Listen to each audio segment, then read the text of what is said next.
What's up guys, JROCK here, back with another lesson. This lesson we're going to go over puppet style again, so this is going to be puppet style part 2.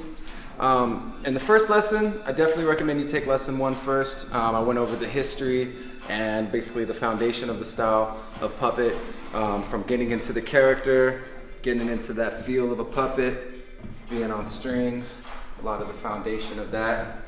And yeah, lesson 1 was really good just to get a grasp on the overall style. This lesson, what I want to do is go a little deeper on detail, on the isolations, as well as some other variations of puppet. All right?